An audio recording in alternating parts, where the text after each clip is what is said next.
Bugün Laçın Simurg kitabxanasına gəlmişik. Laçın günlərinə və bir də bugün burada deməli Muğam Festivalının qala gecəsi olacaq. Sabah da Laçın günləri olacaq. Fürsətdən istifadə edib biz də bir-iki gündə əvvəldən gəldik, Laçını gəzdik. Kitabxanaya gəlməsəydik olmazdı. Hərçənd ki, Laçın kitabxanası hələlik biraz yığcam şəkildədir. Yəqin ki, gələcəkdə daha geniş bina verəcəklər. Amma biz də bir ziyalı olaraq, qələm sahibi olaraq istədik ki, kitabxanada bizim də kitabımızdan bir hədiyyə eləyək Laçın oxucuları üçün. Ümid edirik ki, Laçın və bütün deməli Qarabağın bütün bölgələri yenə də əvvəlki dövrünə qayıdacaq, yenə də insanlar yaşayacaq, yenə də abadlaşacaq, yenə də oxucuları olacaq, yenə də Qarabağ torpağı ziyalılar yetişdirəcək. Və bizim də kiçik bir töhfəmiz olaraq istədik ki, bu kitabxananı zənginləşdirək.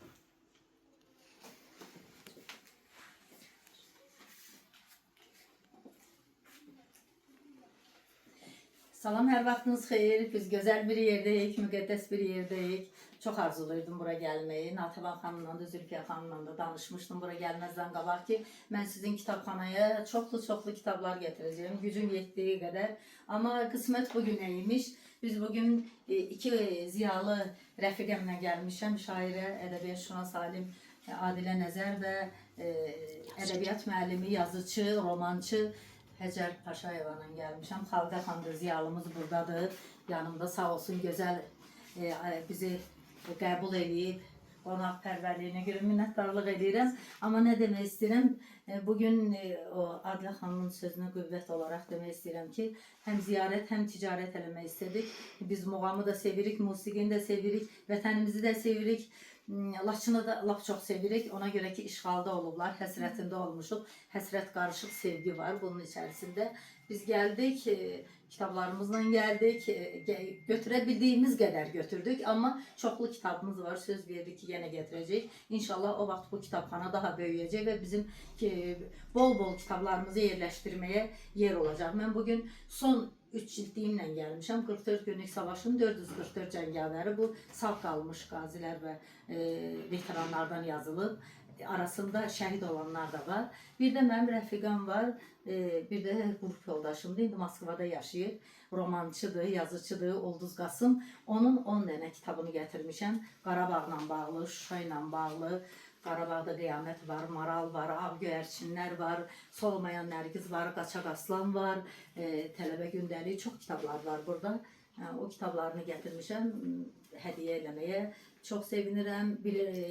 İnanıram ki, Laçın oxucuları, kitabxananın üzvləri bu kitabları sevə-sevə oxuyacaqlar və hər dəfə də oxuyanda yəqin ki, deyəcəklər zəhməti keçənlərə eşq olsun, təşəkkür olsun. O təşəkkürdən bizə də düşəcək. Sağ olun, var olun. Biz indi Muğam Festivalında iştirak edəcəyik. Sabah Laçın günlərinin qonağıyıq. Birisi gün Bakıya gedəcək, amma qəlbimizdə Laçın boyda sevgi ilə qayıdacaq və unutmamaq şərti ilə. İnşallah. Çox sağ olun. Əntiqə qonaq. Siz hər bir jurnalist, yazıcı, ən çox bəlkə də düzdür, hamımız yazırıq, ancaq sənin əməyin daha çoxdur. Çünki bütün qazilərimizi, şəhidlərimizi daha çox işıqlandıran, daha çox tarixin yaddaşına köçürən sizsiniz. Çünki niyə? Siz onları daha çox görmüsünüz, birə-bir yaşamısınız. Onlarla bərabər o sərhəd bölgələrini, o canlı şahidsiniz, bəli, hamısına canlı şahidsiniz, olayların, hadisələrin. Ona görə sizin qələminizdə o daha real və dəqiq məlumat kimi, həm də sizin yazdıqlarınız, yəni tarixi mənbə kimi mən hesab edirəm ki, tarixi mənbədir. Gələcəkdə hətta statistikada belə o tarixi mənbəyə istifadə edəcəklər. Düzdür, siz bədii, sənədli, tarixi bir əsərlər yaradırsınız, bibliografik, amma o bibliografiya da o statistikaya əsasən, yəni ən real hadisələr, ən real statistika, ən real deyək ki, rəqəmlər əslində romanlardan, ədəbiyyatdan götürülür. Çünki sənədli romanlardan ədəbiyyatdan götürülür. Həqiqətlər romanlarda gizlənir. Çünki siyasət bəzən qismən nəsə orada yanlışlıq ola bilər, tarixi sənədlərdə görəsə. falan nəyə görəsə, bu adı üstündə siyasətdir də, yəni ola bilər və normal sayılır bunlar. Amma ədəbiyyat heç vaxt səhv etmir. Ədəbiyyat reallıqları əks etdirir. Xüsusilə sizin kimi vətənpərvər hərbi jurnalistlərin qələmində daha güclü olur.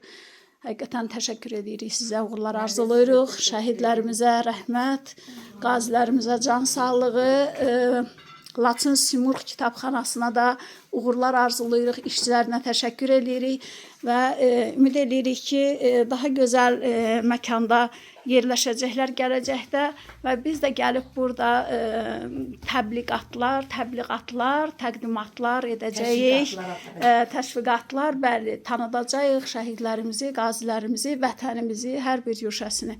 Xoş olacaq, hər şey yaxşı olacaq, hər şey gözəl olacaq. Necə ki deyir cənab prezidentimiz, xalq, dövlət, millət birliyimiz yumruq kimi birləşəcək. Bundan sonra da gözəl günlər yaşayacağıq xalq olaraq. Hər biriniz sağ olun, var olun. Sağ olun Sizə qızlar. gəlmisiniz Laçını. Bəli. Biz də sizə minnətdarıq ki, bu cür Sağ sevgi olun. var.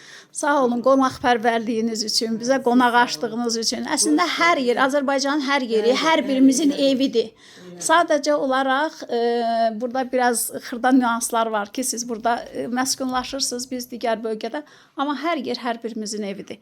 Sağ olun Zülfiyə xanım.